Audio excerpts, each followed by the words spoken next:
Hi friends, എൻ്റെ പേര് ടീനു. എല്ലാവർക്കും ടെയിൽസ് ഓഫ് കിച്ചൻ നിധിയുടെ പുതിയൊരു വീഡിയോയിലേക്ക് സ്വാഗതം.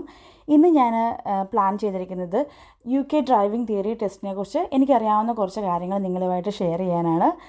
നിങ്ങൾ UK വന്നു കഴിഞ്ഞിട്ട് ഡ്രൈവിംഗ് തിയറി ടെസ്റ്റ് ഒന്ന് പാസ്സായി കിട്ടാൻ വേണ്ടി കുറച്ച് കഷ്ടപ്പെടുന്ന ആളാണ്, അല്ലെങ്കിൽ അതിനെപ്പറ്റി എന്തെങ്കിലും അറിയണം എന്ന് നിങ്ങൾക്ക് ആഗ്രഹിക്കുന്നുണ്ടെങ്കിൽ നിങ്ങൾക്ക് ഈ വീഡിയോ കണ്ടിന്യൂ ചെയ്യാം. വീഡിയോ ഇഷ്ടമായെങ്കിൽ ലൈക്ക് ചെയ്യാനും ഷെയർ ചെയ്യാനും നിങ്ങളുടെ അഭിപ്രായങ്ങൾ കമൻറ്റ് ചെയ്യാനും മറക്കല്ല്. അപ്പോൾ നമുക്ക് ഡയറക്റ്റ് വീഡിയോയിലേക്ക് പോകാം. ഇന്ത്യൻ ഡ്രൈവിംഗ് ലൈസൻസ് വെച്ച് 1 ഇയർ നമുക്ക് UK കാർ ഓടിക്കാവുന്നതാണ്. നിങ്ങൾ ഡ്രൈവിംഗ് സീരിയസ് ആയിട്ട് കാണുന്ന ആളാണെങ്കിൽ ഈ സമയത്തിനകം പ്രൊവിഷണൽ ലൈസൻസ് എടുക്കേണ്ടതാണ്. അത് കഴിഞ്ഞ ശേഷം തിയറി ടെസ്റ്റ് പാസ്സായി നിങ്ങൾക്ക് ആവശ്യമെങ്കിൽ കുറച്ച് ഡ്രൈവിംഗ് ലെസൺസും അറ്റൻഡ് ചെയ്ത് നിങ്ങൾ റെഡി ആയിട്ടിരുന്നാലേ നിങ്ങൾക്ക് പ്രാക്ടിക്കൽ ടെസ്റ്റിന് നിങ്ങൾക്ക് അപ്പിയർ ചെയ്യാൻ സാധിക്കുകയുള്ളൂ. പ്രൊവിഷണൽ ലൈസൻസ് എടുക്കാനായിട്ട് DVSAയുടെ വെബ്സൈറ്റിൽ ഓൺലൈൻ ആപ്ലിക്കേഷൻ നിങ്ങൾക്ക് ചെയ്യാം. അതിനായിട്ട് നിങ്ങൾക്ക് നിങ്ങളുടെ BRP കാർഡും ഒക്കെ ആവശ്യമായിട്ട് വരുന്നുണ്ട്. തിയറി ടെസ്റ്റിൽ മെയിൻലി 2 പാർട്ടാണുള്ളത്. ഒന്ന് മൾട്ടിപ്പിൾ ചോയ്സ് ക്വസ്റ്റ്യൻസിനുള്ള ആക്ച്വൽ തിയറി ടെസ്റ്റ്, ഇതല്ലാതെ ഹസാർഡ് പെർസെപ്ഷൻ എന്നുള്ള വേറൊരു പാർട്ട് കൂടിയുണ്ട്. മൾട്ടിപ്പിൾ ചോയ്സിൽ 50 ക്വസ്റ്റ്യൻസ് നമ്മൾ അറ്റൻഡ് ചെയ്യണം. 43 ഔട്ട് ഓഫ് 50 ആണ് ഇതിൽ പാസ് മാർക്ക് വേണ്ടത്. 57 മിനിറ്റ്സ് ആണ് നമുക്ക് ഇതിനു വേണ്ടി അവർ തരുന്നത്. അതായത് നമുക്ക് ഒരു 1 മിനിറ്റ് നമുക്കൊരു ക്വസ്റ്റ്യനിൽ സ്പെൻഡ് ചെയ്യാൻ സാധിക്കും.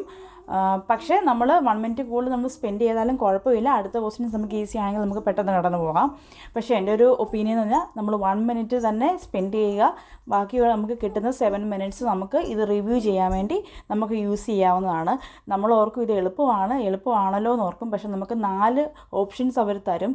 ഈ 4 നമുക്ക് ശരിയായിട്ട് തോന്നും. അപ്പോൾ നമ്മൾ നന്നായിട്ട് പ്രാക്ടീസ് ചെയ്താലേ നമുക്ക് ഈ ക്വസ്റ്റ്യൻസ് എല്ലാം നമുക്ക് കവർ ചെയ്ത് പോകാൻ പറ്റുകയുള്ളൂ.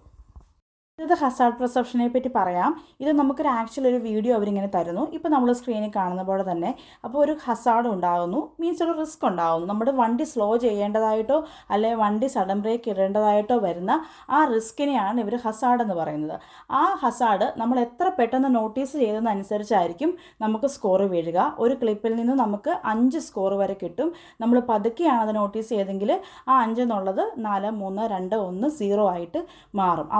അവർ നമുക്കൊരു അപകടം വരുന്നതിന് മുന്നേ നമ്മളത് നോട്ടീസ് ചെയ്യുകയും നമ്മൾ ആക്ട് ചെയ്യുകയും ചെയ്താലേ അതിൽ നമുക്ക് സ്കോർ വീഴത്തും, അല്ലെങ്കിൽ നമുക്ക് 0 ആയി പോകും.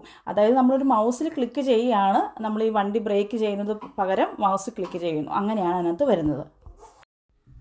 തിയറി ടെസ്റ്റ് പ്രിപ്പയർ ചെയ്യുന്നവർക്ക് ഈസി ആയിട്ട് പഠിക്കാനായിട്ട് ബുക്സൊക്കെ അവൈലബിൾ ആണ്. അതിൽ റോഡ് സയൻസും ഹൈവേ കോഡും ഒക്കെ വളരെ കൃത്യമായിട്ട് കൊടുത്തിട്ടുണ്ട്. അപ്പോൾ അത് നമുക്ക് റെഫർ ചെയ്യുന്നതുകൊണ്ട് കുഴപ്പമൊന്നുമില്ല. പക്ഷേ ഇതല്ലാതെ നമുക്കൊരു വേറെ ആപ്ലിക്കേഷൻ നമുക്ക് അവൈലബിൾ ആണ്.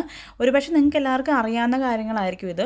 പക്ഷേ എന്നാലും ആപ്ലിക്കേഷൻ ഡൗൺലോഡ് ചെയ്തിട്ടും പലർക്കും ഡൗട്ട് തോന്നാറുണ്ട്. ഇതുകൊണ്ട് എങ്ങനെയാണ് നമ്മൾ പഠിക്കുക, ഇതിലെന്താണ് ഈസി ആയിട്ട് വരിക, അങ്ങനെയൊക്കെയുള്ള കാര്യങ്ങളിൽ ഡൗട്ട് തോന്നുന്നവർക്ക് വേണ്ടി ആണ് ഞാനിപ്പം ഈ വീഡിയോ ചെയ്യുന്നത്. അതെങ്ങനെയാണ് നമുക്ക് ആപ്പ് ഉപയോഗിക്കുക എന്നുള്ള കാര്യം ഞാനത് പറഞ്ഞു തരാം.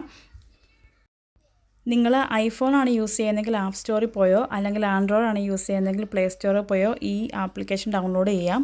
DVSA തിയറി ടെസ്റ്റ് 4-in-1 എന്നാണ് ഈ ആപ്ലിക്കേഷൻ്റെ പേര്. അത് നിങ്ങൾ ഡൗൺലോഡ് ചെയ്യുക.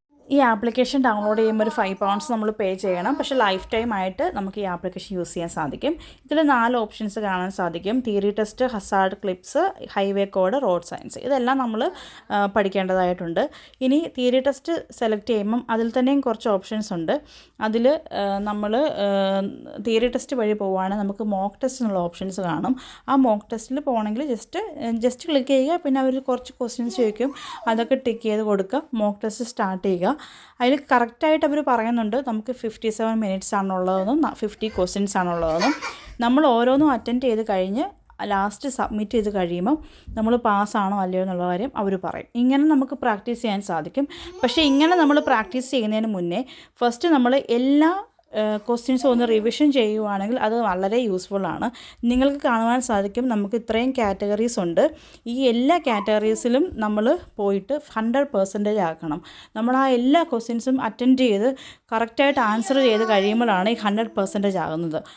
775 ക്വസ്റ്റ്യൻസ് ഉണ്ട് എല്ലാ കാറ്റഗറിയിലോട് കൂട്ടി. നമുക്ക് ഇതും ഫുള്ള് നമ്മൾ റിവൈസ് ചെയ്യണം. ഇതിൽ കാറ്റഗറി ഹെൽപ്പ് വീഡിയോസും അവർ തന്നിട്ടുണ്ട്. ഇത് മസ്റ്റായിട്ട് നിങ്ങൾ വാച്ച് ചെയ്യണം. അപ്പോൾ നമുക്കൊരു അവയർനെസ് കിട്ടും, നമുക്ക് എന്താണ് പഠിക്കാൻ പോകുന്നതും എന്താണ് ഇമ്പോർട്ടൻ്റ് ആയിട്ടുള്ളതെന്നും. ഇത് നമ്മൾ ചെയ്യുക. ഇതല്ല, ഈ ക്വസ്റ്റ്യൻസ് എല്ലാം നന്നായിട്ട് നമ്മൾ റിവൈസ് ചെയ്യണം. ഇത് കൂടാതെ വേറൊരു ഓപ്ഷനുണ്ട്, അത് പാസ് ഗ്യാരണ്ടി എന്നാണ്. അത് നമ്മുടെ ഫസ്റ്റ് പേജിലേക്ക് തിരിച്ചു പോയി കഴിഞ്ഞാൽ നമുക്ക് കാണാൻ പാസ് ഗ്യാരണ്ടി എന്ന് പറഞ്ഞാൽ മെയിൻ ചെയ്യുന്നത് ഇവർ സെറ്റ് ചെയ്ത് തരുന്ന ഗോൾസൊക്കെ നമ്മൾ അച്ചീവ് ചെയ്യുവാണെങ്കിൽ ഇൻ കേസ് നമ്മൾ ഈ തിയറി ടെസ്റ്റിന് ഫെയിൽ ആയാലും ഈ ആപ്ലിക്കേഷൻ നമുക്ക് ആ എക്സാം ഫീസ് എത്രയാണോ ആ ടെസ്റ്റിന് നമ്മൾ അടച്ചിരിക്കുന്ന ഫീസ് നമുക്ക് റീഫണ്ട് ചെയ്ത് തരും. അപ്പോൾ ഫസ്റ്റ് അവർ ചോദിക്കുന്നത് നമ്മുടെ ആക്ച്വൽ എക്സാം ഡേറ്റ് നമ്മൾ ഫില്ല് ചെയ്ത് കൊടുക്കുക. അത് കഴിഞ്ഞിട്ട് നെക്സ്റ്റ് സ്റ്റെപ്പ് വരുന്നത് ഈ 774 ക്വസ്റ്റ്യൻസ് നമ്മൾ എല്ലാ ക്വസ്റ്റ്യനും നമ്മൾ കറക്റ്റ് ആൻസർ ചെയ്യണം. അത് ഒറ്റ സ്ട്രക്ചർ ചെയ്യേണ്ട, പല തവണയായിട്ട് ചെയ്താൽ മതി. അപ്പോൾ അങ്ങനെ ഒരു ഓപ്ഷനാണ്. അതായിട്ട് അവർ പറയുന്നത് നമുക്ക് 96% സ്കോറിൽ 5 മോക്ക് ടെസ്റ്റുകൾ പാസ്സാവണം.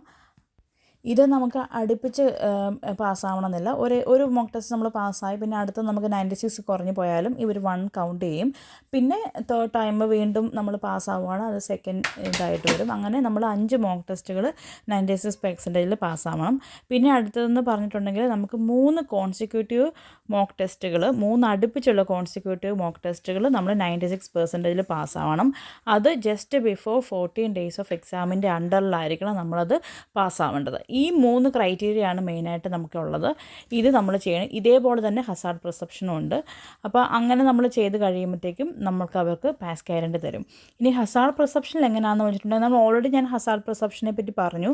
അപ്പോൾ ഇതിൽ നമ്മൾ ഈ ഹസാർഡ് പെർസെപ്ഷൻ്റെ ഓപ്ഷനിൽ പോയിട്ടുണ്ടെങ്കിൽ അവർ നമുക്ക് കറക്റ്റായിട്ട് നമ്മൾ ഗൈഡ് ചെയ്യും എങ്ങനെയാണ് ക്ലിപ്സൊക്കെ. തിയറി ടെസ്റ്റിനായിട്ട് പ്രിപ്പയർ ചെയ്യുന്ന ആർക്കെങ്കിലുമൊക്കെ വീഡിയോ യൂസ്ഫുൾ ആവുമെന്ന് കരുതുന്നു. എന്തെങ്കിലും ഡൗട്ട്സ് ഉണ്ടെങ്കിൽ നിങ്ങൾ കമൻറ്റ് സെക്ഷനിൽ ഇടണം. പിന്നെ വീഡിയോ ഷെയർ ചെയ്യാനും ലൈക്ക് ചെയ്യാനും മറക്കരുത്. നിങ്ങൾ ചാനൽ ഇതുവരെ സബ്സ്ക്രൈബ് ചെയ്യാത്തവരാണെങ്കിൽ ഉറപ്പായിട്ടും സബ്സ്ക്രൈബ് ചെയ്യണം. പുതിയൊരു ചാനലായതുകൊണ്ട് നിങ്ങളുടെ സപ്പോർട്ട് ഞങ്ങൾക്ക് ഉറപ്പായിട്ടും ആവശ്യമാണ്. ഇനി എന്തെങ്കിലും കണ്ടൻറ്റിൽ നിങ്ങൾക്ക് വീഡിയോസ് ആവശ്യമുണ്ടെങ്കിൽ നിങ്ങൾ ഉറപ്പായിട്ടും അതും കമൻറ്റ് സെക്ഷനിൽ ഇടണം. അപ്പോൾ അടുത്ത വീഡിയോയിൽ കാണാം. ബൈ.